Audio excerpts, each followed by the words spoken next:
Muy buenos días, hermanos, hermanas, qué alegría verlos en esta mañana maravillosa y los veo muy felices. Y no es para menos. La bendición de Dios nos acompaña hoy, estamos llenos de alegría. El día jueves les comparto que estuvimos en un ayuno maravilloso. ¿Quiénes vinieron? ¿Cómo se sintieron? Y lo maravilloso, hermanos, que les comparto para quienes no tuvieron la oportunidad, es que la mayoría, quienes no tenían visiones, tuvieron visiones. Y unas visiones maravillosas que nos alentaron mucho a esforzarnos, a glorificar a nuestro Dios. Y en verdad que la alegría no se hace esperar, porque en esas visiones nuestro Dios mostraba muchas cosas hermosas, entre ello la visita a nuestra amada hermana María Luisa. ¿Sí estamos contentos, hermanos? Muy buenos días, hermanos, Señor les bendiga. Qué alegría da cuando todos nosotros nos reunimos a glorificar a Dios, a honrar a Dios, a darle gracias al Señor. Y así como dice es el salmo, un salmo que dice que cuán hermosos son la congregación cuando se reúne para glorificar a Dios. Dice que cuando están los hermanos juntos en armonía, hace una comparación diciendo que es como cuando el sumo sacerdote Aarón lo ungían con aceite y que pues sentían esa presencia de Dios. Y así este salmo compara a la iglesia del Señor, los creyentes, que cuando se reúnen, cuando hay esa armonía espiritual y ese deseo y ese anhelo de honrar a Dios, glorificar al Señor, entonces dice el Señor que se ven todos tan lindos, estar los hermanos en armonía, que a Dios le agrada, al Señor le agrada todo eso. Vamos todos a disfrutar las bendiciones de Dios, las bendiciones que Dios tiene para nosotros, sobre todo el cambio de vida que Dios va a hacer día tras día, que dice que estará cambiando la vida, cambiando los corazones, quitando el endurecimiento de corazón de algunos, el entenebrecimiento de algunos, o que la forma como de pronto no entienden la palabra de Dios, pero dice el Señor que Él día tras día estará bendiciendo y libertando y prosperando a todos aquellos que vienen a reunirse como iglesia del Señor. Amén. Esa es la promesa de nuestro Dios y eso nos alegra saber que Dios está pendiente de nosotros y que Dios se agrada de esto que hacemos, que es tan poquito, lo hacemos con todo nuestro corazón y Dios lo ve. Entonces lo bonito, pueden sentarse en este día. Y una vez más les saludo, una vez más les digo que estoy muy feliz cada vez que estoy frente a la iglesia, cada vez que estoy frente a una congregación, en el lugar donde sea, en el país donde sea, poquitos o muchos, mi corazón rebosa de alegría de estar al frente de los hermanos. Y yo siento un gran amor y alegría ver a los hermanos con ese deseo también de aprender, en ese deseo de pensar en Dios, porque hay que pensar en Él, hay que, en medio de nuestra vida cotidiana, de nuestros quehaceres de la vida, en medio de ello, acordarnos que Dios existe y dedicarle a Él un tiempo, unos minutos. Eso es lo bonito, que nos acordemos que Él existe y que Él, pues que se manifiesta también cuando los corazones se disponen. Y así, feliz también, no sé si los hermanos, los que están el día de hoy, ¿cuántos vieron el evento de los 40 años? Pueden levantar la mano los que vieron el evento de los 40 años, que estuvimos muy alegres, muy felices, y el Espíritu Santo habló que después del evento mucha gente llegaría a la iglesia, mucha gente importante, prestantes del mundo, llegarían a la iglesia al conocimiento de lo del Señor porque les daría mucha curiosidad, porque ese evento iba a servir como de testimonio también para la gente, ¿por qué no decirlo para el mundo? Porque se transmitió a nivel de internet, donde lo vieron 43 países. Entonces ya podemos decir que mucho mundo vio ese evento. Y así como Dios dijo que después del evento mucha gente llegaría, mucha gente se iba a congregar, así ha sucedido.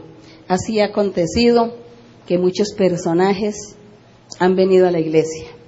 Personajes como judíos, como ministros de otras denominaciones, ministros también de la Iglesia Católica, personajes del gobierno, desde el presidente de la República, no digo el de ahora, sino un presidente que hubo, personajes como el procurador de la nación, no digo de qué país. Todos ellos han ido a la iglesia y han escuchado profecía, y ellos están asombrados de la doctrina que Dios nos da en esta iglesia, de la enseñanza. Ellos no echan abajo nada, no dicen que hay un error en lo que se enseña. Están admirados de la doctrina. Y esto me recuerda cuando aquí en un evangelio que dice que los judíos escuchaban al Señor Jesucristo cuando Él predicaba, cuando Él enseñaba, y dice que se admiraban de la doctrina que Él enseñaba. Así hoy también la gente se admira de la doctrina que en nuestra iglesia se enseña porque Dios nos la ha dado. Es Dios quien nos ha enseñado estos caminos, es Él quien nos guía, nos muestra, y eso es un orgullo para nosotros también, que estemos aquí en este camino que Dios nos haya traído. Y así hay que seguir en la lucha. No sé si hoy habrá personas por primera vez, los saludo si hay, con mucho cariño también.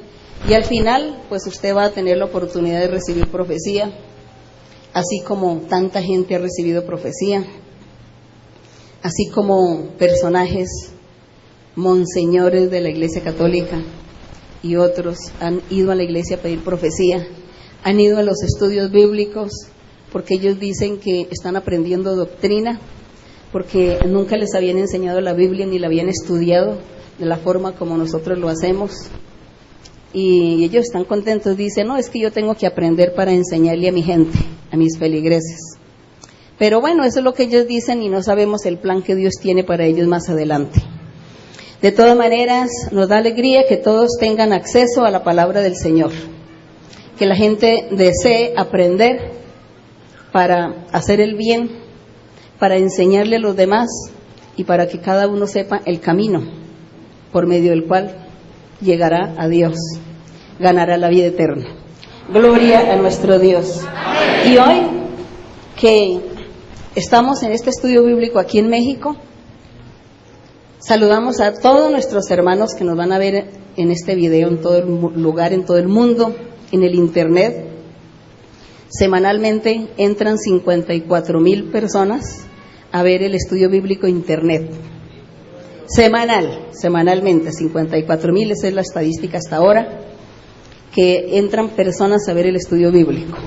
Y entre esa gente es mucha gente que no está en la iglesia, son personas que son de religiones y están viendo el estudio bíblico. Que aprendan a conocer a Dios, que aprendan a hacer las cosas bien, que sean sinceros y que sean honestos y rectos para servirle a Dios y que no solamente lo hagan por lucro. Esa es la finalidad y ese es nuestro interés, y por eso es que nosotros colocamos esos estudios bíblicos en internet para que tenga acceso todo el que quiera y aprenda a conocer el camino del Señor. Eso es lo importante. Eso es lo importante, que aprendan y que sigan y que se honre a Dios como Él lo merece. Porque para eso Dios nos hizo, para honrarle.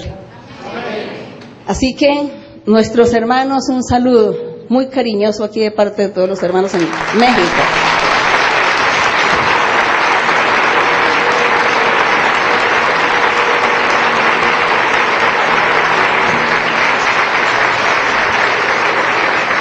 Y siempre algunos hermanos, algunas personas me preguntan, ¿qué siente usted estar al frente?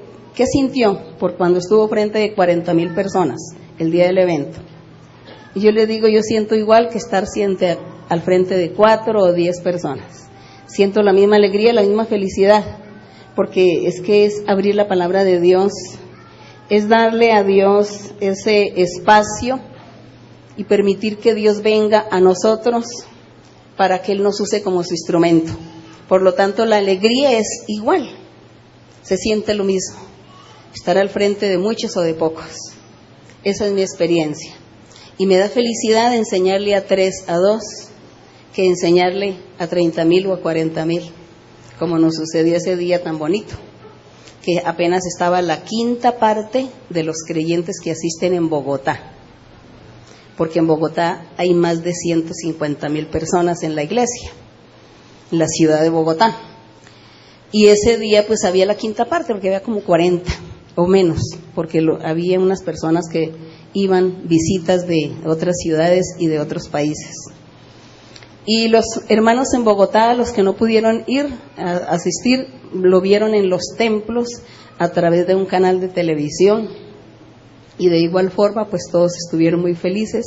Nos dio alegría ver el cumplimiento de la palabra de Dios, ver que toda la gente que trabajó en la parte técnica de los sonidos, todos los ingenieros, todas estas personas que trabajaron en el sonido en ese día de la adaptación, ellos eran gente inconversa, que no eran de nuestra iglesia, y ese día verlos que estaban todos anonadados, todos, embelesados en ese evento maravilloso, y muchos vamos a ir a la iglesia de ustedes. Qué hermoso, cómo se siente de paz, de alegría, de felicidad. Ustedes son unas personas que irradian paz, felicidad. No sé, es que no sabemos qué es lo que ustedes irradian. Y vamos a ir a su iglesia. Entonces toda esta gente, todo lo que la policía que estaba ese día ahí ayudando a controlar, los bomberos, todos ellos felices, vamos para la iglesia. Entonces de esa forma, una forma de evangelizar, solamente con la presencia, solamente con nuestro estado de ánimo lleno de felicidad con Dios, eso fue lo que nosotros les transmitimos a toda esta gente, y ellos dijeron, vamos para la iglesia porque esto es muy bonito, lo que ustedes hacen, lo que ustedes son, es algo muy bonito. Entonces, hermanos, nos sentimos felices por la promesa de Dios, por lo que Dios habla, lo que Dios cumple, y Él demanda de nosotros también corazón sincero, ¿no? Rectitud también. Dios demanda que también nuestro corazón se le disponga a Él, y Él quiere también que cambiemos y que le honremos, que no solamente sea recibir y recibir de Él, sino que también le demos al Señor lo que Él merece. Amén. Hoy vamos a estar hablando de un tema tan bonito, un tema que seguramente la mayoría de ustedes no saben qué es. ¿Ustedes saben qué es eso de la Pascua? Ustedes han escuchado la Pascua, ¿cierto? Sí. Que la Pascua y que la Pascua. ¿Y ustedes saben qué es la Pascua? ¿Alguien puede decir qué es la Pascua? No, los que estuvieron en el Instituto Bíblico no tienen derecho a dar respuesta, sino los creyentes. ¿Qué es la Pascua? Pues vamos aquí a leer algunos versos de la Biblia sobre la Pascua para que nos quede muy claro este concepto, y así también podemos enseñarle a nuestra familia, amistades, y para nosotros mismos tener este conocimiento claro y no confundirnos con las tradiciones, con las creencias religiosas, con las costumbres, con los rituales, para que no nos vayamos a confundir con ese paganismo que ha venido imperando desde el principio, sino que tengamos claro todos estos conceptos de la doctrina de la Biblia, y así podamos nosotros saber qué es lo que estamos haciendo, en nuestros pies dónde están puestos, porque el conocimiento es tan importante. Entonces vamos hoy a aprender qué es eso de la Pascua. La Pascua es una fiesta que Dios creó a través de Moisés. Así que vamos a abrir la Biblia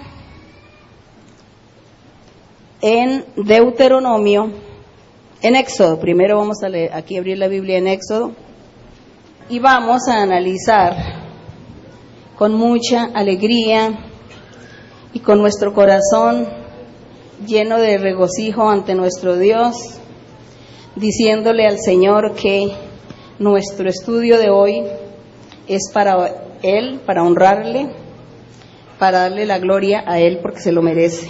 Amén. Y aquí en Éxodo capítulo 12, en el verso 11,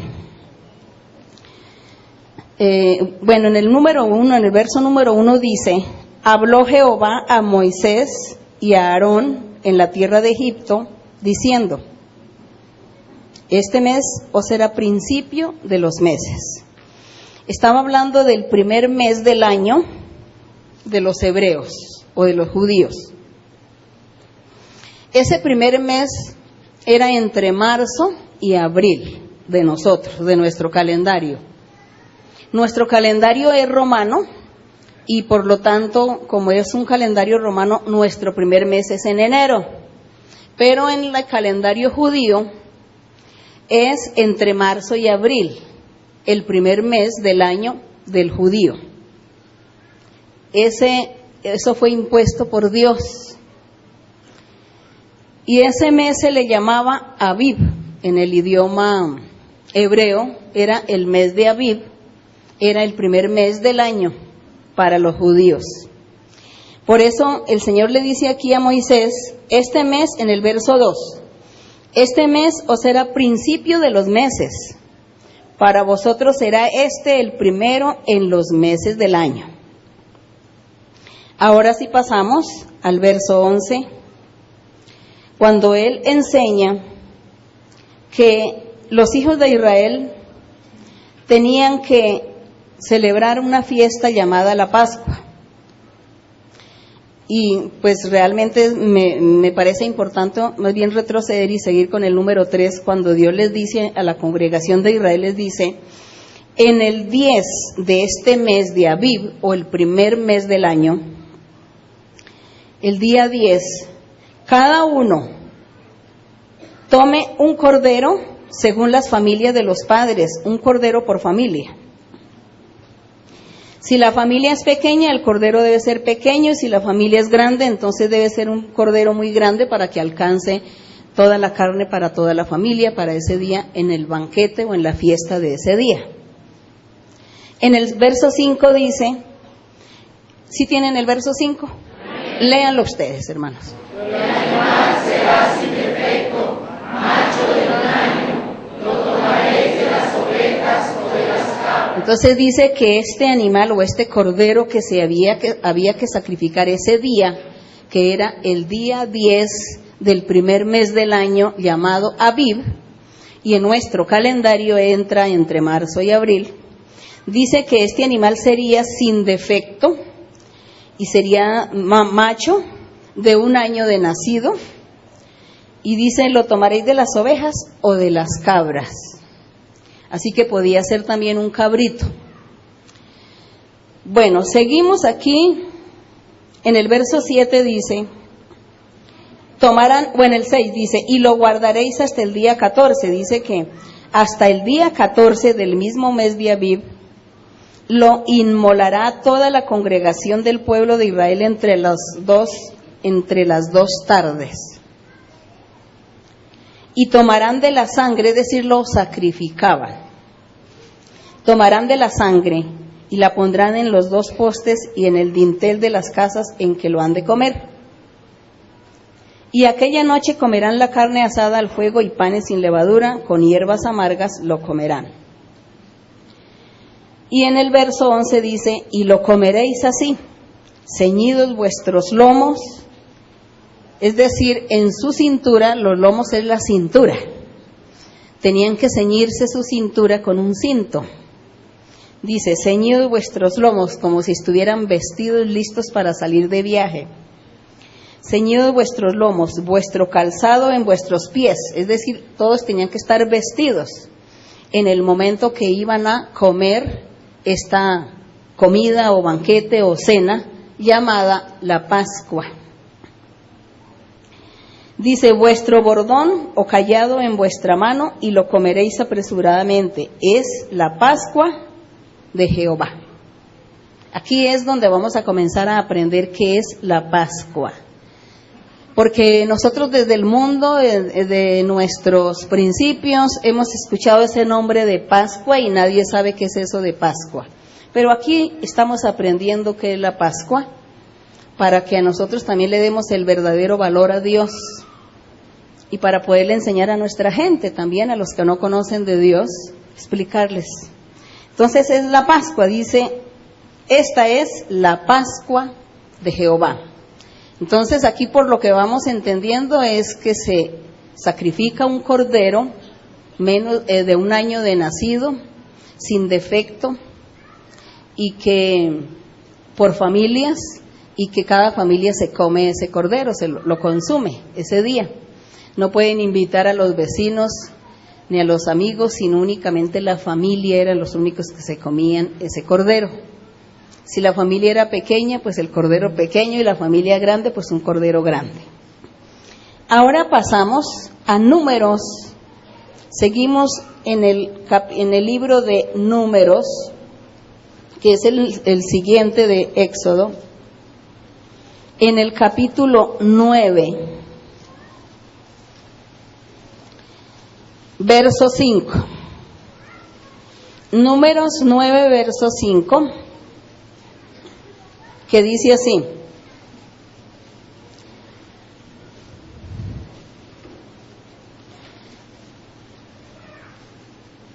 ¿ya tienen listo, hermanos? Dice, celebraron la Pascua en el mes primero. ¿Ustedes se acuerdan cómo se llama el mes primero? Abib. A los 14 días del mes, entre las 2 tardes, en el desierto de Sinaí, conforme a todas las cosas que mandó Jehová a Moisés, así hicieron los hijos de Israel. Entonces ellos obedecieron y celebraron esta Pascua. Pasamos al capítulo 28. Capítulo 28 de mismo Números.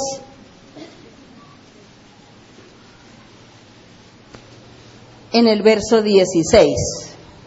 Capítulo 28, el verso 16.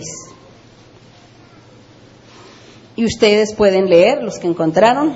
Pero en el mes primero, a los 14 días del mes, será la Pascua de Jehová.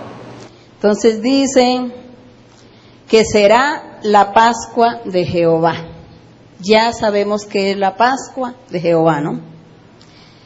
Y al final en la conclusión de este estudio tan lindo, tan maravilloso de la Pascua, vamos a ver si nosotros hoy celebraremos la Pascua, si la celebramos o la tendremos que celebrar o dejarla de celebrar. Esa es nuestra conclusión después de la lectura de estos versos. Entonces dice en el 28:16 que en el mes primero, es decir, el Abib de los judíos, a los 14 días del mes, será la Pascua de Jehová. Será cuando se sacrifique un cordero y se derrame su sangre, y luego los hijos de Israel, después del ritual de esparcir la sangre para remisión, para perdón de pecados, entonces ellos se sientan a comerse esa carne del cordero. Seguimos aquí en Deuteronomio, que después de Números, el capítulo 16. Después de Números sigue Deuteronomio, capítulo 16.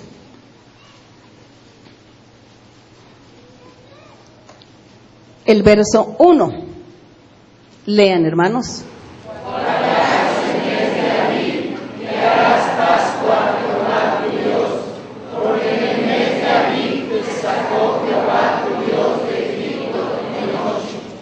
Entonces ahora sí sabemos para qué fue que Dios se inventó la Pascua. Él se inventó la Pascua porque dice que fue cuando Dios sacó a los israelitas de Egipto. Los que recuerdan la historia, se acuerdan que José fue vendido por sus hermanos y llevado a Egipto. Y es decir, Jacob tuvo 12 hijos y el hijo menor, entonces sus hermanos le tuvieron envidia, se lo llevaron a Egipto, lo vendieron, allá quedó en Egipto y vivieron 430 años.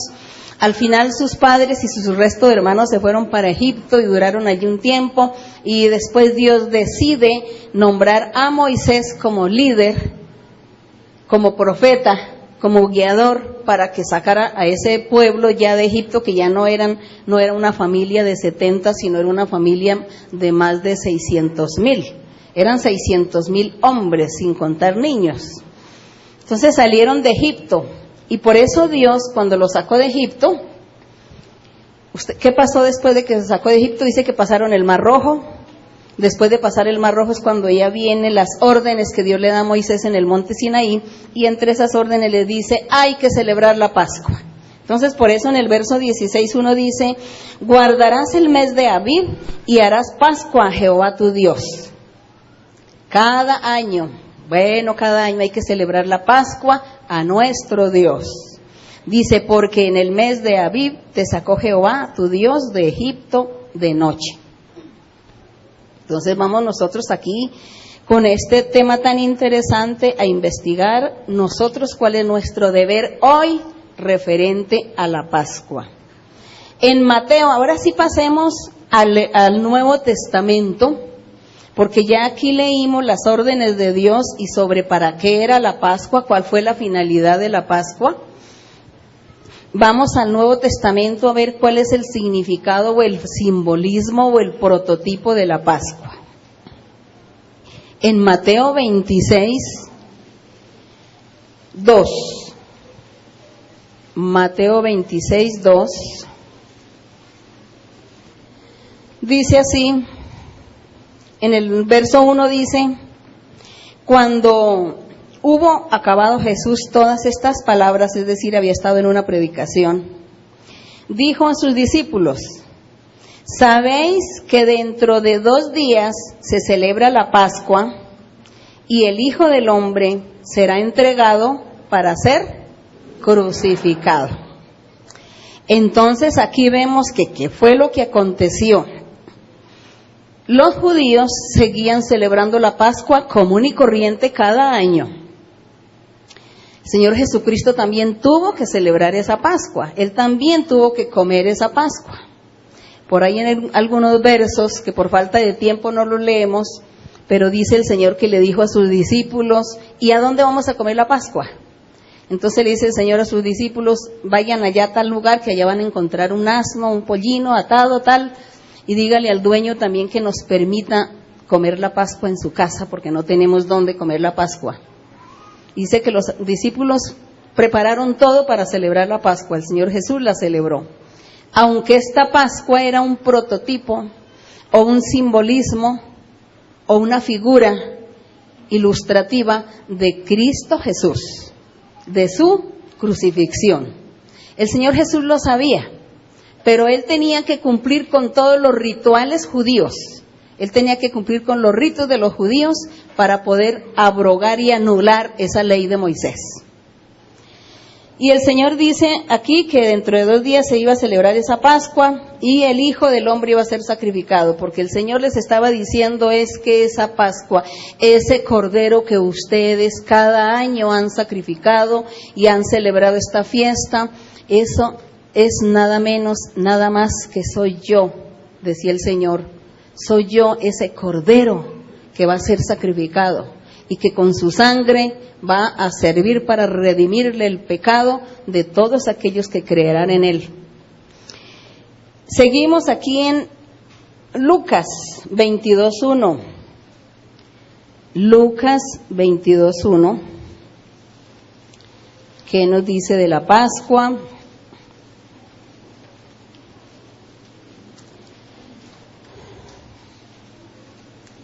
Lucas 22:1. Les gané en buscar. A ver, lean, hermanos.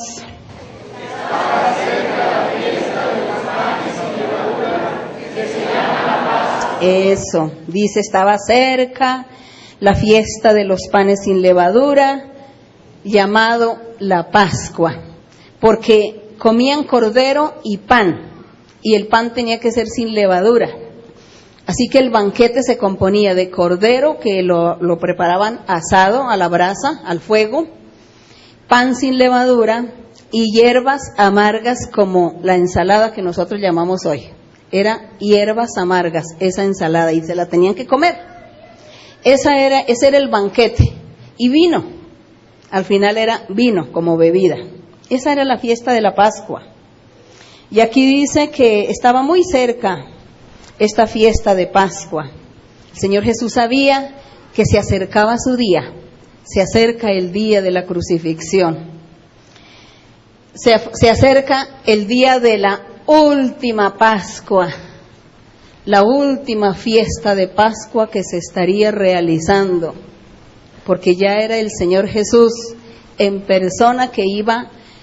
Ese cordero de cada año simbolizaba a Cristo, o era el prototipo de Cristo Jesús, y ya aquí el Señor Jesús veía su día que ya le llegaba, donde Él iba a ser crucificado, y hasta ese día se le ponía fin a esa Pascua que los judíos celebraban cada año.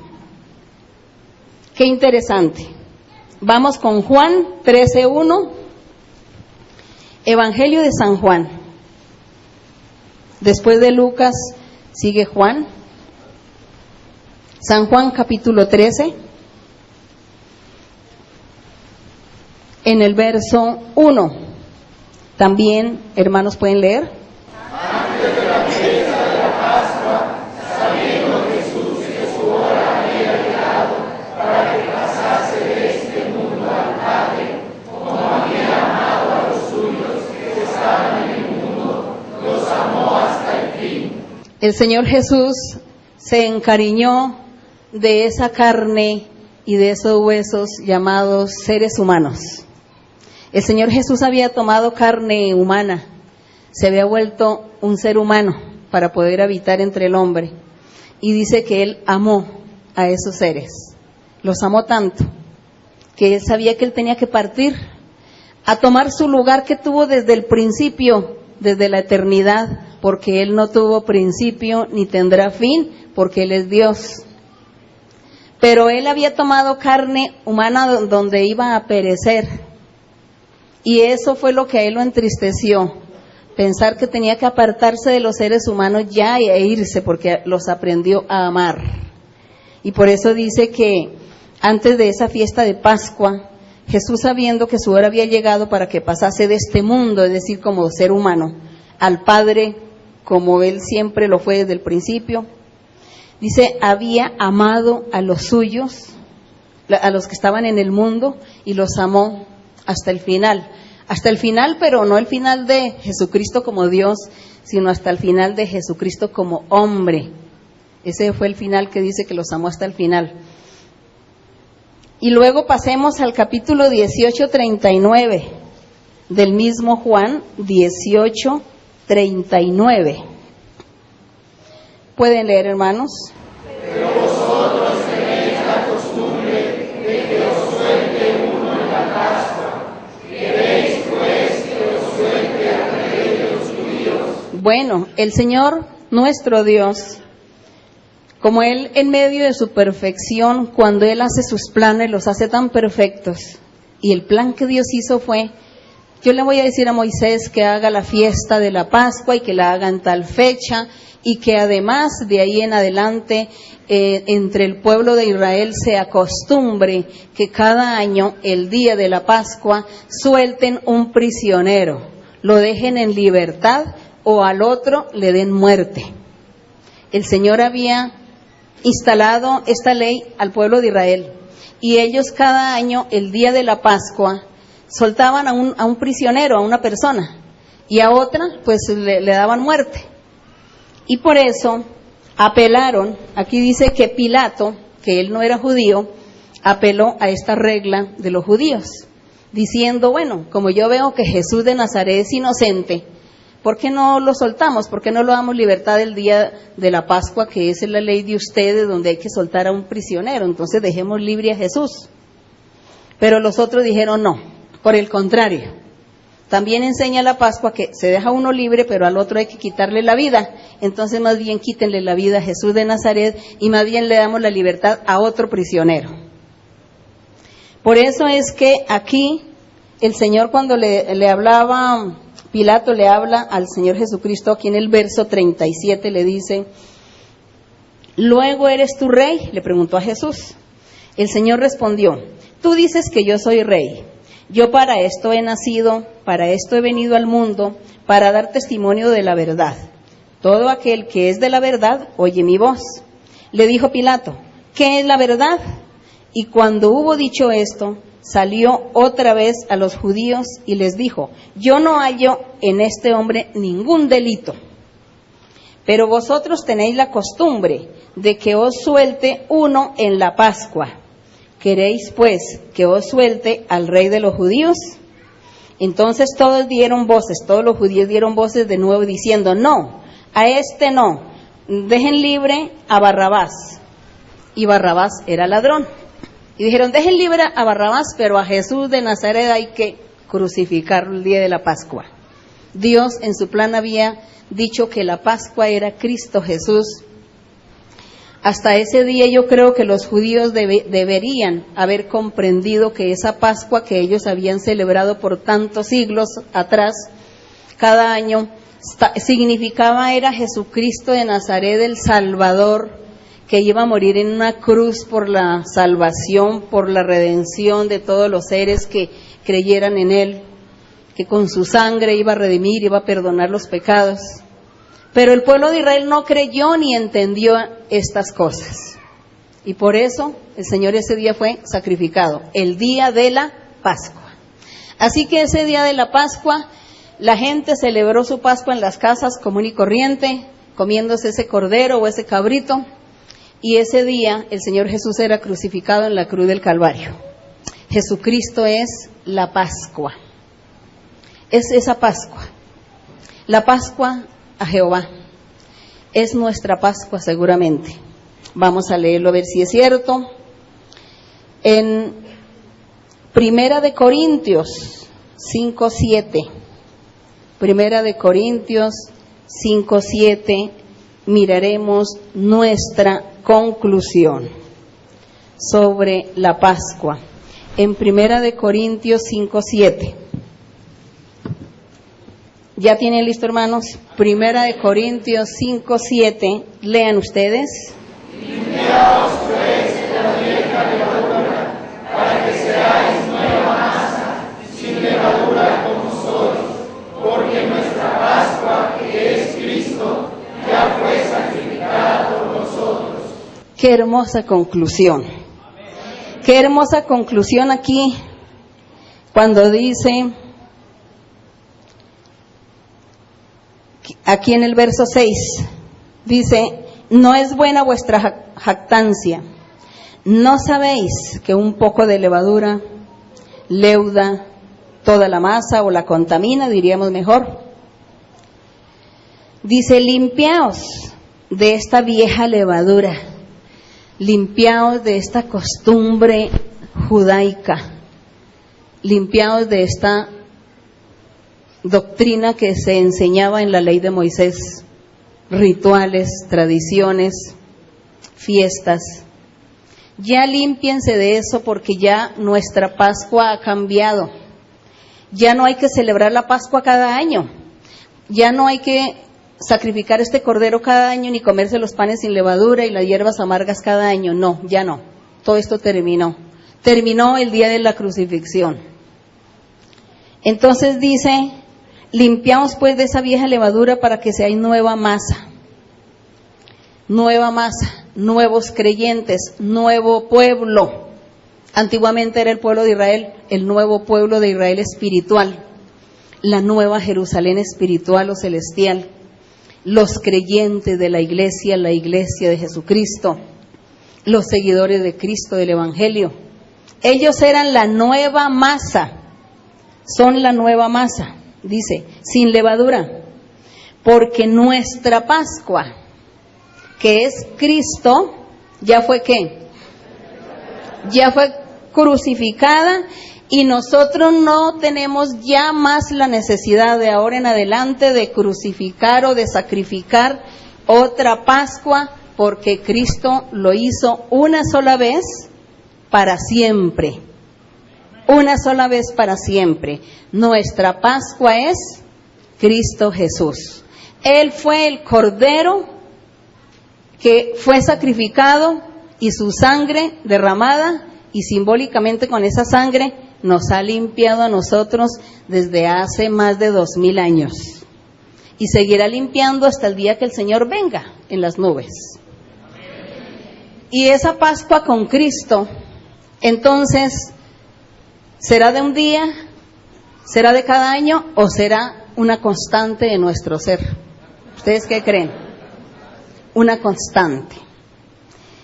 Y aquí cuando el Señor Jesucristo en el Evangelio de Juan decía, comed mi carne y bebed mi sangre, porque ustedes cada año estaban celebrando una Pascua donde comían un cordero, un animalito, y bebían el vino que simbolizaba la sangre de Cristo. Pero ya no, ya ahora ustedes tienen es que comer mi carne y beber mi sangre. Era lo que Él les predicaba y por eso se enfurecieron los principales de los judíos, los fariseos, que eran los maestros de la ley, los intérpretes de la ley. Ellos se enfurecieron y dijeron, ¿cómo es posible que este loco venga a decirnos que comamos su carne y su sangre? Eso es una locura, lo que dice y lo que enseña. Pero ellos no entendían que el Señor les estaba hablando de lo que iba a acontecer en esos días, que el Señor iba a ser sacrificado y que simbólicamente, espiritualmente, todos aquellos que crean en el Señor y creamos en el Señor, comemos su carne de Él y bebemos su sangre. Eso, en el sentido espiritual. Esta es la Pascua del Señor. Esa es la Pascua. Ahora ustedes sí han entendido qué es Pascua, ¿no? Y saben que ya la Pascua no hay que estarla celebrando cada año, porque la gente celebra lo que no sabe ni entiende. Así como dice un refrán por ahí, dice, camina porque ve caminar. Camina para adelante porque ve caminar para adelante, pero no examina realmente para dónde va y por qué lo está haciendo. Entonces la Pascua no es de cada año, ni la Pascua es lo que el mundo se haya inventado. Nuestra Pascua está funcionando todos los días y todas las noches de la vida del ser humano desde hace más de 2000 años. Porque Cristo Jesús fue ese cordero que la hizo una sola vez para nunca más volverlo a hacer, y que de ahí en adelante todos sus seguidores, sus creyentes, están comiendo esa Pascua todos los días, todo el tiempo. Cada vez que nosotros nos reunimos como iglesia o vivimos en la vida, hacemos nuestro quehacer en el mundo, trabajar, estudiar, hacer tantas cosas, estamos celebrando Pascua con el Señor porque pensamos en Él, porque nuestro corazón está en Él diciendo, ¿hoy qué día es? Hoy podré ir a la iglesia, tal vez no, mañana voy a ir o el domingo. Pero estamos ahí comiendo esa Pascua con el Señor constantemente. El Señor dijo, coman mi carne, beban mi sangre. Y esto será una constante, y por eso es que aquí el apóstol Pablo decía, es que nuestra Pascua es Cristo. Y si nosotros tenemos a Dios en nuestro corazón, pues una constante, estamos celebrando la Pascua. ¿Cuándo tendrá fin a la Pascua que nosotros estamos celebrando? ¿Cuándo tiene fin? El día de nuestra muerte. El día de mi muerte física, hasta ese día yo estaré comiendo la Pascua del Señor. Hasta ese día yo estaré participando de esa fiesta de Pascua. Como pueden ver, que eso no es cada año, ni es por un día, ni es como el mundo se le ha antojado decir, sino que esta es la verdadera doctrina. Tener a Dios en nuestro corazón es una constante, son las 24 horas del día, donde debemos honrar a Dios con nuestros hechos, con nuestras buenas obras, amando a nuestro prójimo sin egoísmo, sin envidia, sin codicia, sin maldad, sin desearles el mal, sin hipocresías, sino con mucha consideración y con mucha misericordia, y tener paciencia al ser que nos rodea también. Eso es parte de esa Pascua que vivimos con el Señor. Que si tenemos a Dios en nuestro corazón, es una Pascua con Él, una fiesta con Él, una fiesta constante con nuestro Dios. Entonces ya ustedes, hermanos, ya aprendieron bien qué es la Pascua, ¿no? Amén. Qué hermosa esta enseñanza. Y qué bonito es cuando nosotros meditamos en el Señor y aprendemos y sabemos quiénes somos, dónde estamos, para dónde caminamos, en qué sitio estamos puestos en pie, nuestros pies firmes en el Señor. Gracias le damos a nuestro Dios, a nuestro Padre, por esta oportunidad maravillosa que Él nos da de meditar y de aprender su palabra. Amén. Así que la honra y la gloria para nuestro Dios el día de hoy. Amén. Voy a dar oportunidad a unas 4 preguntas por el asunto del tiempo el día de hoy, porque hoy es un culto de predicación, pero hoy hicimos esta enseñanza maravillosa que sé que va a traer muchos frutos y muchas bendiciones a todos los hermanos y también a los hermanos que nos ven allá en el video. Bien, vean allá la hermana que... Gracias, hermana. Buenas tardes, sea usted bienvenida. Me da mucho gusto que esté aquí nuevamente con nosotros. Mi pregunta es acerca de la sangre. Yo he visto que desde Génesis hasta Apocalipsis el Señor menciona mucho la sangre. Entonces yo quisiera saber, porque también dice que en la sangre está la vida y que la sangre por expiación, o que demandaré la sangre de ti. Bueno, todo esto, y yo quisiera saber por qué el Señor le da como tanto respeto a lo que es la sangre. Sí, bien. El Señor desde el principio en la ley de Moisés enseñó que ningún ser bebiera la sangre de los animales. Dios les enseñó que sacrificaran los animales, extrajeran la sangre. Es más, para sacrificar un animal primero había que extraerle la sangre y cuando ya le sale toda la sangre, pues el animal muere. Esa era la forma de sacrificar un animal. Y esa sangre había que derramarla en la tierra y nadie podía beber la sangre. Dios prohibió. ¿Por qué? Dijo Dios, es que la sangre es la vida de los animales. Y como Dios estaba mirando al futuro, el plan que el Señor Jesús iba a regar su sangre, derramar su sangre por el perdón, por los pecados, entonces con esa finalidad Dios también hizo esta prohibición, como ese simbolismo. Entonces dice, la sangre es la vida y por lo tanto no quiero que se beban la vida del ser. Bueno, y Dios, esa fue la orden que Él dio. Aún después del Evangelio del Señor Jesucristo, después de que comienza el reino de los cielos, el Espíritu Santo le enseñó también a los apóstoles y a los discípulos que no bebieran sangre. Les dijo, ustedes ya pueden comer todos los animales inmundos o limpios, de lo que prohibió Moisés, ustedes ya pueden comerlo en el Evangelio. Lo único es que se abstengan de beber sangre, que eso es lo que no hay que hacer, beber la sangre. Sin embargo, el mundo sigue y el mundo se ha inventado tantas cosas que el hombre con la sangre elabora muchos productos alimenticios, usando la sangre. Son productos que salen al mercado y nosotros no sabemos de qué están hechos. Nosotros los comemos inocentemente, pues no estamos pecando. Pero sí sería malo que, si yo sé que en un lugar que sacrifican animales y yo voy y les digo que me vendan un vaso de sangre y me lo bebo, eso sí ahí comienzo a fallarle a Dios.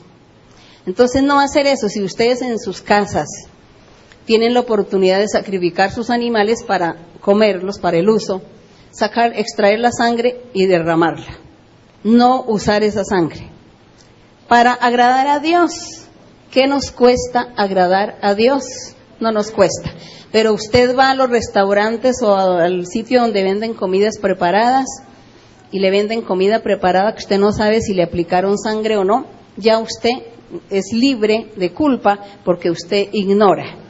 Seríamos demasiado exagerados para decir que no vamos a comer las comidas que venden preparadas, porque no, pues sería una exageración, nos moriríamos de hambre, porque hoy en día pues siempre está uno fuera de su casa, en los viajes y hay que comer. Entonces Dios ve todas estas cosas y por eso Él, en su sabiduría y en su misericordia, nos pasa por alto muchas cosas. Pero eso sí, ya que vaya yo así a beberme una sangre ya que la estoy viendo ese líquido, no lo hacemos por agradar al Señor. ¿Es eso? Bueno, la pregunta muy interesante. Seguimos. Buenas tardes, hermana María Luisa, que Dios le bendiga. Bienvenida a México y pues estamos muy felices de que nos honre con su presencia y le damos la gloria a Dios. Hermanos, buenas tardes, Dios les bendiga. Y tengo una pregunta, hermana, en la Biblia, de acuerdo a lo que usted nos estaba enseñando. Todo lo que sucedía en la antigüedad era simbólico para lo que nuestro Señor Jesucristo cuando estuvo entre los hombres vino a ser. Entonces mi pregunta es, en el libro de Levítico, en el capítulo 16, cuando habla de los dos machos cabríos a los cuales se les echaron suertes, uno por Jehová y el otro por Azazel. Entonces la situación es que el que cayó la suerte por Jehová fue para expiación y el de la suerte de Azazel fue por reconciliación. Entonces podríamos decir que este nombre Azazel significa, o podemos decir que, o puede significar el ángel caído, ese cordero que fue como que llevó todos los pecados allá en ese momento cuando nuestro Señor Jesucristo descendió a los espíritus encarcelados, que estuvo entre los muertos, que llevó todos esos pecados y estuvo allá como ese cordero al que le cayó la suerte por Azazel, llevando esos pecados. Podríamos decir que ese nombre puede significar Azazel, el ángel caído. No, hermano, no. Bueno, no vamos aquí a suponer cosas ni a decir que, bueno, hay que la doctrina darle lo que es. Ahí cuando habla de dos corderos, de dos machos cabríos que tuvieron que ser inmolados,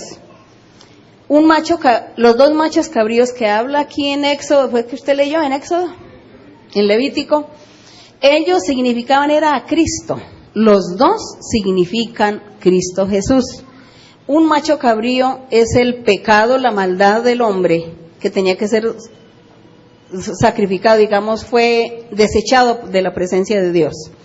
Y el otro macho cabrío que se crucificó y que sirvió para el perdón de pecados, para la redención, para la limpieza de pecados. Entonces los dos machos cabríos significaban a Cristo en sus dos posiciones. Acuérdense que Cristo tuvo una posición antes de ser crucificado. Jesucristo fue el hombre malvado, malo, pecador. ¿Por qué? Porque Él retomó los pecados de todos y le dijo al Padre: no le cobre a la gente, cóbreme a mí, porque yo retomo los pecados de ellos y los llevo. Entonces se volvió el hombre más malvado, porque Él retomó los pecados de toda la humanidad. Entonces ese era un macho cabrío. El otro macho cabrío, el que ya está allá en la cruz y que muere y que luego resucita y da la salvación. Ese es el otro macho cabrío que menciona en Levítico, que sí sería muy bueno que ustedes leyeran Levítico para ver esa parte histórica.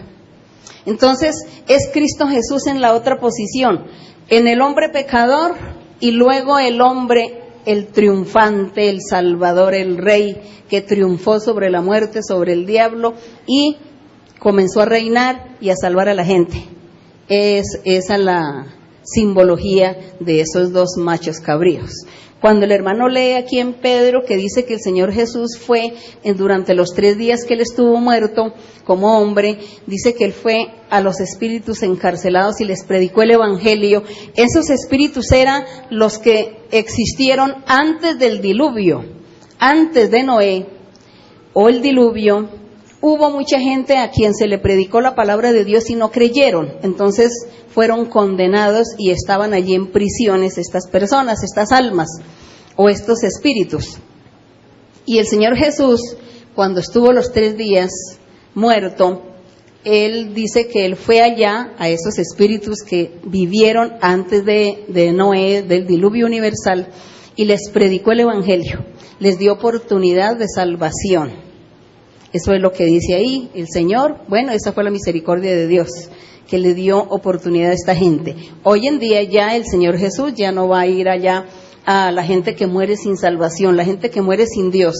El Señor ya no va a ir a predicarles, porque Él ya lo hizo hace más de 2000 años, en que se sacrificó y predicó y ha dado a sus discípulos y a toda la gente la orden de ir por todo el mundo, evangelizar, hablar de su palabra, para que la gente se arrepienta y vivan una vida santa y tengan su salvación. Así que ya hoy los espíritus que mueren sin Dios, allá se quedan sin Dios, porque ya no hay oportunidad para ellos. Bien, seguimos por allí. ¿Le pregunta? Sí, hermano. Buenas tardes, hermana, bienvenida de nuevo a México. Verdad que es un país privilegiado de tenerla constantemente aquí en México. Es una honra para nosotros, para mi familia, tenerla aquí. Le voy a hacer 2 preguntas, una pregunta personal, bueno, básicamente para edificación de los que estamos en el camino de Dios, y una pregunta de la Biblia. La pregunta personal es esta donde hemos invitado a muchos. Yo llegué aquí como una invitación de mi sobrino. Llegué como un creyente normal y cada vez se fue reforzando esa fe en mí por todos los milagros y por todas las promesas de Dios cumplidas.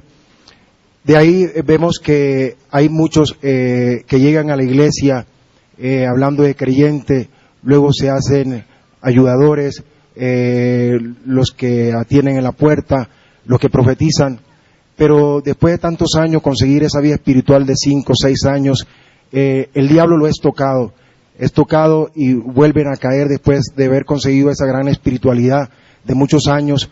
¿Cómo haríamos lo que estamos en este camino, que es un camino de valiente, donde está levantando soldados para predicar la palabra de Dios? ¿Cómo sería el camino, hermana, para que se hiciera esa coraza, esa inmunidad donde el diablo no nos tocara, para que no se fueran esas personas que han luchado a conseguir esa rectitud ante Dios? Bien, dice que cómo haría para que el diablo no nos toque. El diablo siempre estará en contra de nosotros y él siempre nos pone trampas y estará en contra y nos hará males. Solo que se necesita es un corazón firme, seguro, lleno de convicción, de firmeza, seguridad, valentía, amor a Dios, deseo y respeto por el Señor, por hacer su voluntad, por agradar a Dios. Nosotros como seres humanos a veces queremos agradar a nuestro ser querido. De pronto una madre ama tanto a su hijo o a su hija que quiere agradarle en todo, entonces lo que ella le pide, el hijo le pide, entonces él se sacrifica por darle a ese hijo o a esa hija lo que pide porque lo ama, ¿no? O hablemos más bien las parejas también que se aman. El hombre ama a ese ser, a esa mujer, entonces hace todo lo que puede por agradarla. Ella con él lo mismo, porque ese es el amor. Entonces nosotros, si amamos a Dios, ¿por qué no hacer algo para agradar a Dios? Nosotros tenemos que esforzarnos por agradar a Dios, pero nosotros a veces nos agradamos a nosotros mismos, nuestros gustos, y dejamos a Dios a un lado.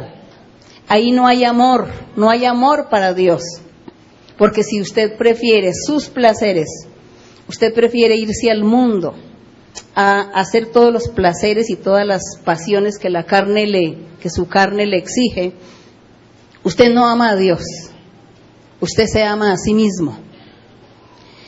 Y cuando nosotros amamos a Dios, queremos agradarle a Él en todo.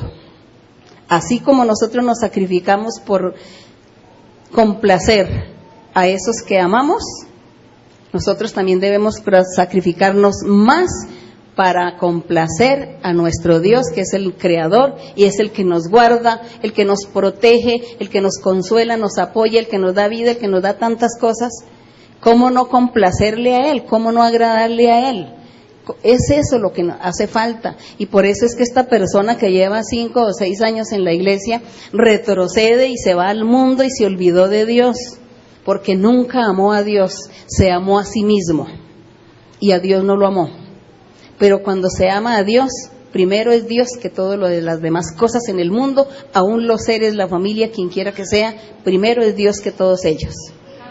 Y eso es lo que hace que Dios nos haga victoriosos, que nos dé triunfos, que nos abra puertas, que nos dé respaldo, que nos dé poder. ¿Cuántos desean o cuántos deseamos que Dios nos dé poder para hacer milagros y señales? Amén. Que nos dé dones espirituales donde podamos hacerle el bien a los demás. ¿Cuántos deseamos eso? Para obtener eso se necesita sinceridad y amar a Dios. Y complacer a Dios en lo más mínimo. Así el diablo me puede hacer todos los males que quiera todos los días de mi vida. Viene y me toca el diablo, me pone trampas, tentaciones y me dice muchas cosas, pero eso no va a quitar el amor que yo tengo hacia Dios, ni el deseo de agradar a mi Dios. Entonces uno lee en la Biblia y en la Biblia aprende uno muchas cosas para vivir bien delante de Dios y agradarle a Él.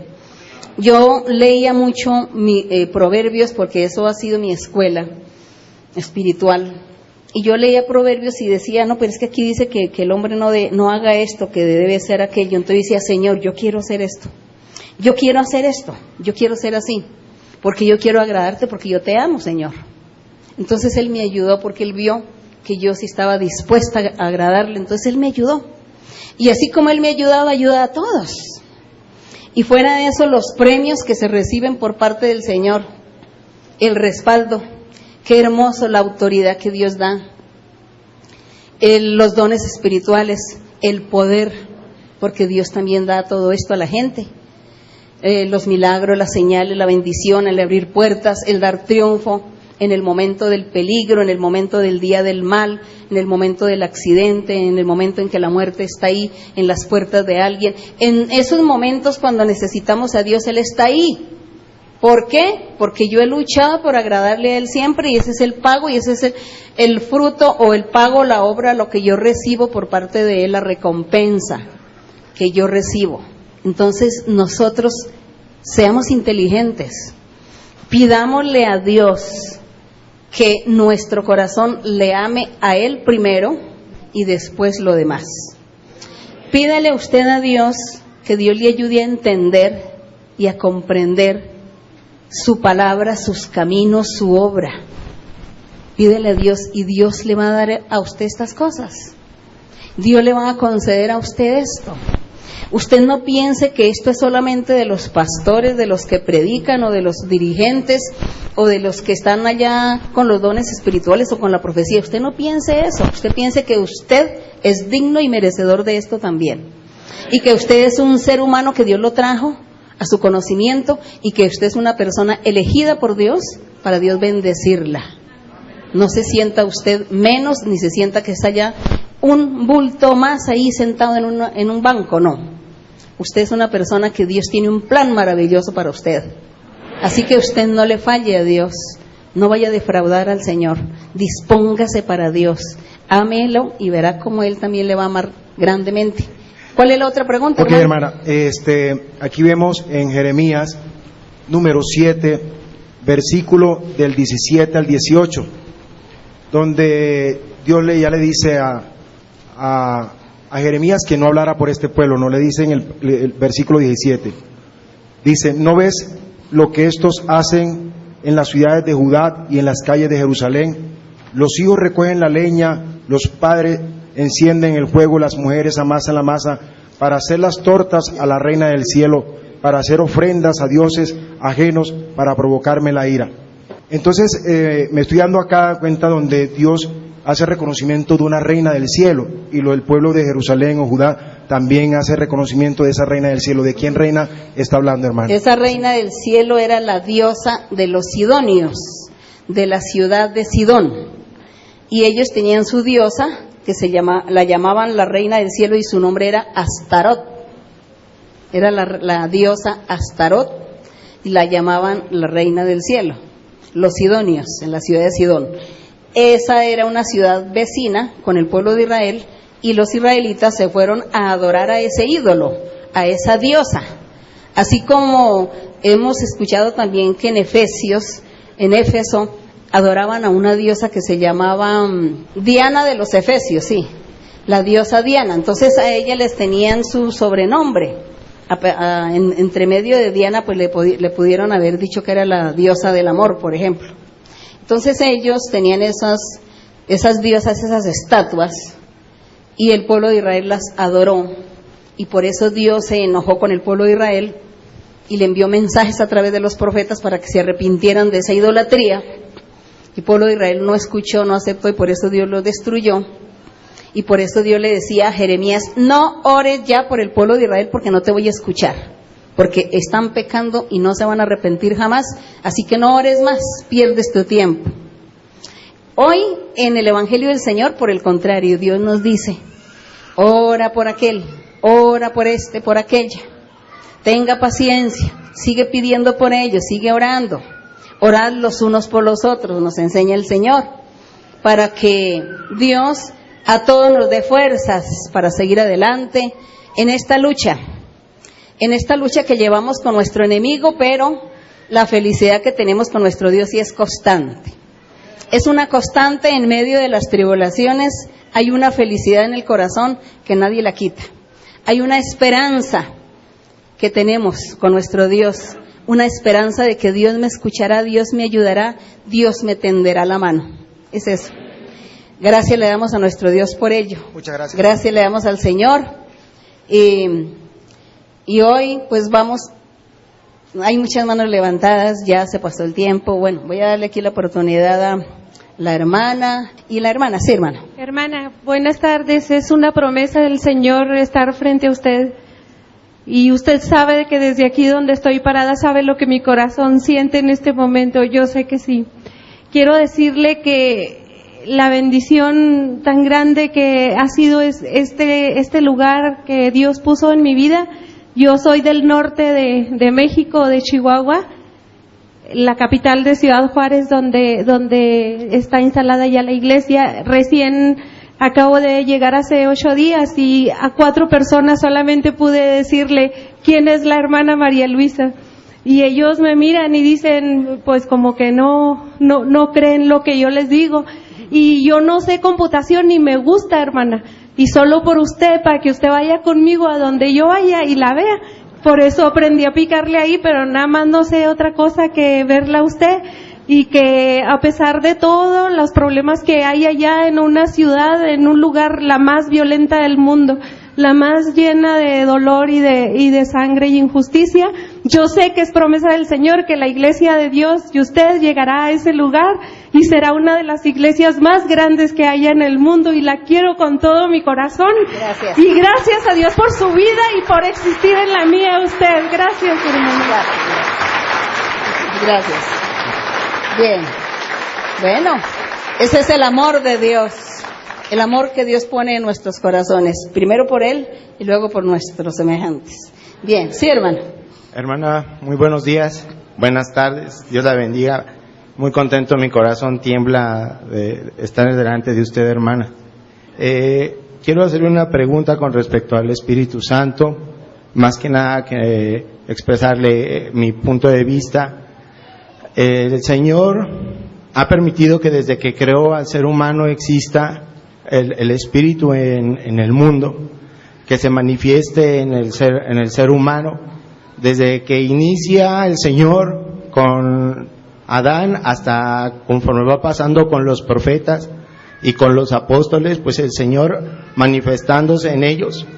A mí me da mucha alegría todas las historias de todos esos personajes que tienen esa manifestación del Espíritu Santo, porque es el gran maestro, es el mismo Señor, siempre tratando de hablarle a la iglesia, a sus hijos y a quien no lo conoce para bien.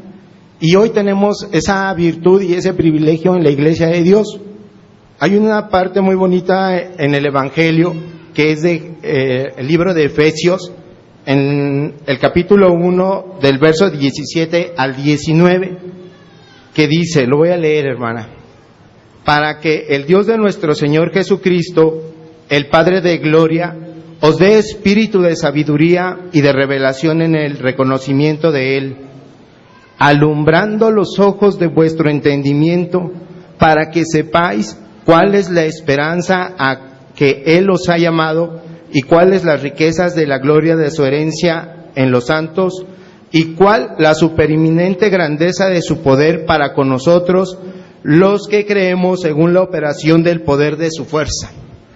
Son unos versos, es una bendición que estaba haciendo el apóstol Pablo en ese momento a la iglesia, pero al mismo tiempo de que la iglesia la recibía porque comprendían el valor del Espíritu Santo, de ese gran maestro que tenemos ahora. Me gustaría que nos enseñara ese valor, hermana, porque el Espíritu Santo habla constantemente, toca temas muy profundos, inclusive en las personas, pero como que siento en mi punto de vista personal, en mi vivencia, que la iglesia está un poco atada. Aquí la iglesia de Efeso pareciera que estaba un poco más libre. Entonces quisiera que nos ayudara, hermana, a comprender el valor del Espíritu Santo y poder alcanzar una bendición tan hermosa como las que puede dar el Señor a través de sus apóstoles, hermana. Dios la bendiga. El Espíritu de Dios, dice el hermano.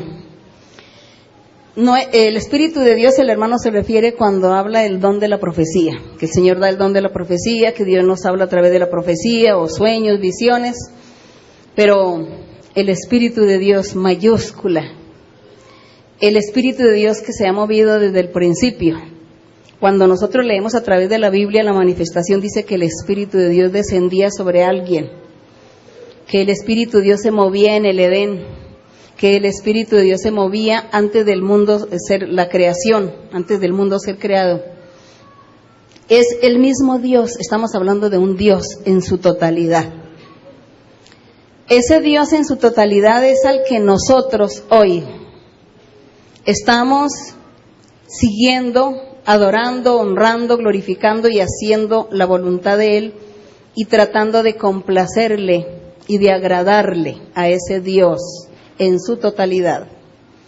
Cuando hablamos de pronto que el Espíritu Santo viene aquí en la congregación y que Dios me habló por profecía o que el Espíritu Santo me bautizó, estamos hablando ya de una pequeña porción de Dios, una pequeña porción del Espíritu de Dios que se manifiesta en nosotros. Pero le damos gracias al Todopoderoso por darnos esa pequeña manifestación de Él a nosotros, como un aliento, como un soplo de su aliento, dice. Dice que el aliento de su nariz, ese poquito, y llega a nosotros y nos da el don de la profecía y nos hace hablar en lenguas y nos hace promesas y nos dice cosas bonitas. Pero es que a ese Dios todopoderoso, al supremo, a lo máximo, al todo, es al que debemos agradar. Porque Dios nos da una porción de Él poquita, que sintamos en nuestra vida esa experiencia para que nos motive a seguir, para que nos dé esa alegría y esa fuerza para seguir adelante y luchar y alcanzar la potencialidad que Dios quiere que tengamos en Él. Entonces es una porción poquita, pero nuestro Dios en su totalidad es al que estamos aquí agradando, luchando, que estamos honrando, luchando por alcanzar esas promesas, y que esa pequeña porción del Espíritu Santo que viene a mí me dice, sigue adelante, no te sientas triste, que yo te ayudaré. Entonces yo digo, sí, gracias, gracias Señor, porque tú me vas a ayudar para poder alcanzar esa plenitud de ser perfecta delante de tu presencia y agradarte en todo. Entonces esa es la totalidad de nuestro Dios. Por esa totalidad es lo que estamos aquí luchando y tratando de alcanzar y tratando de agradarlo a Él en todo. Y lo poquito que Él nos da, la manifestación del Espíritu Santo. Y ahora al final la profecía que Dios da a través de los hermanos y las hermanas que les ha dado ese don. Pero no estamos diciendo que es que ya la hermana es toda la totalidad de Dios que está en ella o en Él. No, es una pequeña micro, la porción del Señor, de su Espíritu, que da a un ser humano para consolar a otro ser humano. Eso es la grandeza de nuestro Dios. Gracias le damos a nuestro Padre. Va a ponernos de pie, hermanos, pónganse de pie y vamos a estar orando en este día, en esta tarde. Las personas que son recientes, que han venido por primera vez o que son recientes, también participen de la oración. También usted háblele a Dios sobre sus necesidades, sus tristezas o sus alegrías, su preocupación, su necesidad o enfermedad, o si usted es infeliz en la vida, pídele a Dios que le dé felicidad. Pídale a Dios que Él merece que se le ame, y usted que ha venido por primera vez y dice yo no sé orar, sí sabe, porque usted puede decirle a Dios lo que siente su corazón y su necesidad y lo que usted quiere. De pronto usted dice, Señor, yo no creo en esto, o lo que están haciendo hoy ni lo que dicen yo no creo. Ya está hablando con Dios, ya está hablando con Dios. Diga, Señor, yo soy muy incrédula, dudo, no tiene nada que ver, está hablando con Dios.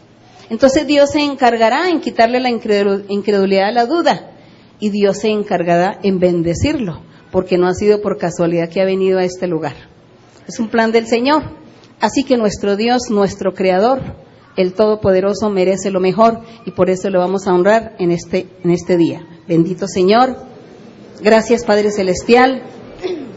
Gracias porque eres nuestro Creador y nuestro Dueño. Nos hiciste con tu mano poderosa. Somos obra de tus manos.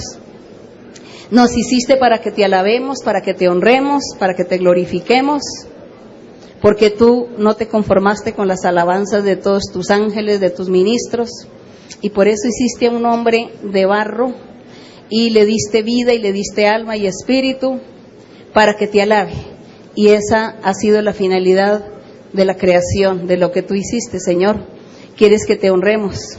Pero nosotros vivimos mucho tiempo en el mundo sin saber esta verdad, sin conocerte, sin oír de ti, sin sentir tu presencia, sin ver tus maravillas, tus milagros. Ignorábamos muchas cosas, Señor, hasta ahora que tú has tenido, Señor, te has humillado y te has dignado, mi Señor, de darnos esta gran oportunidad de conocerte, conocer tus caminos, de saber de ti, saber cómo te manifiestas, qué es lo que tú quieres de nosotros, mi Señor. Y también gracias, Padre, porque en medio que tú nos trajiste y nos diste a conocer tu palabra, tus caminos, también nos has dado esa libertad y nos has transformado y nos has cambiado, has quitado esta mentalidad carnal, materialista, ambiciosa, y nos has puesto un corazón de carne, un corazón noble, para que te ame, para que te alabe, mi Señor, para que te honremos. Y tú has hecho una transformación y has cambiado nuestras vidas y nos sigues cambiando y seguirás cambiando a todo aquel que viene delante de tu presencia, a todos aquellos que tú has llamado para salvación, a los que has escogido, mi Señor, los estarás trayendo día por día, mi Señor. Gracias, Padre mío, por esta obra maravillosa. Gracias porque nosotros no somos dignos de esto, pero tú así lo quisiste, así lo has querido, mi Señor. Y por eso queremos honrarte y adorarte y queremos entregar nuestra alma, nuestra vida, nuestro espíritu, nuestro corazón a ti, para adorarte y para darte gracias por tus beneficios, por tu amor, por tu misericordia. Gracias, Señor, no tenemos palabras como expresar delante de ti para decirte todo lo que mereces, Señor, pero nuestra alma te alaba, mi Señor, nuestro espíritu se regocija ante tu presencia, Padre Santo, porque ya que nuestras palabras son muy poquitas, muy cortas, son nuestro vocabulario para ti.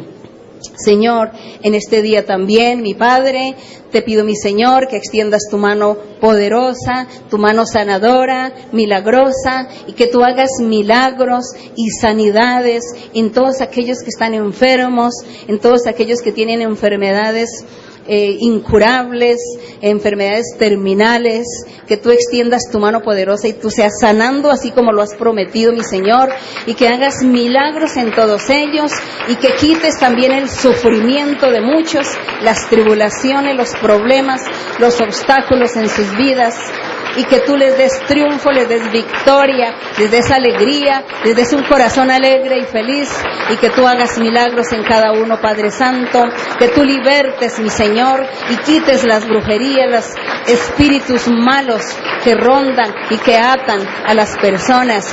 Quita la brujería, la hechicería, quita todo el mal, quita todo esto mal que el diablo ha forjado en la gente. Da la libertad, mi Señor.